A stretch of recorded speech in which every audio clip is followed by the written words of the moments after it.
everyone.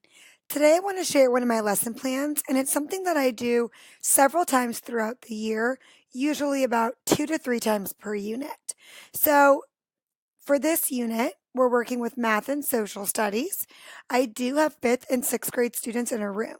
So, what this lesson allows me to do is to differentiate based on the students, as well as meet with them throughout their assignments. So, my on level group, who is fifth grade math, is going to be doing adding and subtracting fractions. And my accelerated group, which is my sixth grade class, is going to be working on inequalities. We're also going to tie in the Great Depression, and they're going to have to present a newscast using data that they collect. They're going to have to write that data as fractions and inequalities in their news report. So the students are going to be empowered learners, knowledge constructors, innovative designers, and creative communicators throughout this lesson. The general overview of this lesson is it's essentially rotations. However, each rotation is geared towards the accomplishment of two different projects. They have a math project and they have a social studies project. The social studies project does integrate math. As assessments, they will be formatively assessed as well as informally assessed. At the very end of the lesson, that lasts 2 weeks, there is a summative assessment for math and social studies. The resources that they're going to be using include iReady, Nearpod, Mac and Via, Seesaw, and different research elements. They'll be going around with the rotation accountability sheet, which I will show you in just a short moment. In order to plan for this lesson, I have to know where the students are and what they're going to be able to do successfully. For example, one of my rotations for my accelerated sixth grade students deals with writing equations in the direct variation equation format. I have several students who have not yet mastered graphing in the coordinate plane. Therefore, I pulled them for a small group lesson on how to graph in a coordinate plane before they were asked to graph their direct variation equations. For classroom management, I find it very effective when rotations in different types of lessons are done several times throughout the year. It's always important to incorporate new things in your classroom to keep students engaged, but it's also important to create a routine that students can follow specific expectations throughout the year and feel confident in their work. So for the management of this lesson, the students already know the expectation during rotations.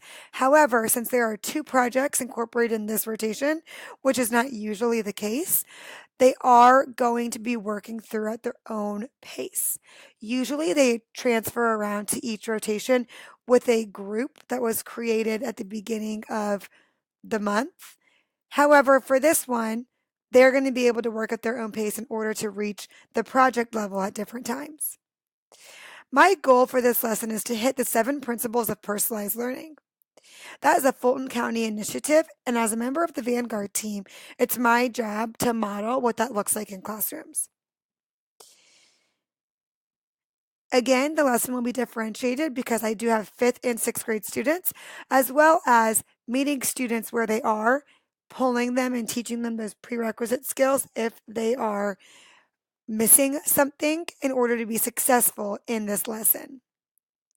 Now I'm going to take a second and show you what the rotation format looks like. This is my normal rotation schedule and accountability sheet. Usually students work through the 4 different stations around the room in a timed format.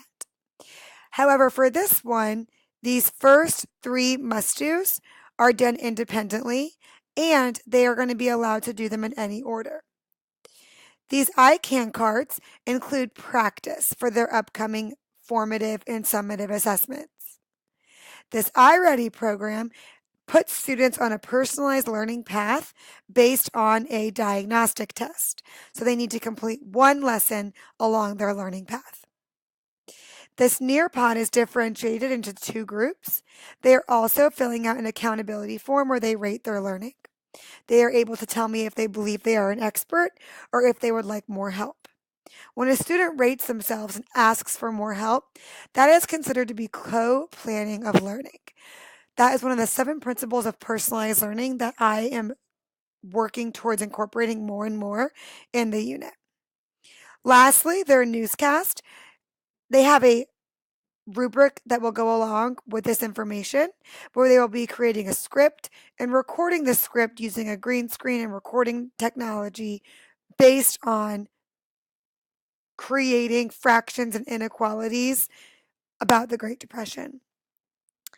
This category over here, the fast finisher category, is things that they are able to do after they've completed their required assignments. Seesaw is a program where students and parents can see work that is completed. Students can like and comment on each other's work, and so can parents. This math project that they're working towards is differentiated based on their group and their ability. For example, my 5th grade students who are working with fractions are having to choose a cookie recipe that they would like me to make for the entire class. They have to figure out what amount of each ingredient I will need based on the fact that there are 30 students in my room. And they will also have to complete a cost analysis so that I know what I need when I go to the grocery store.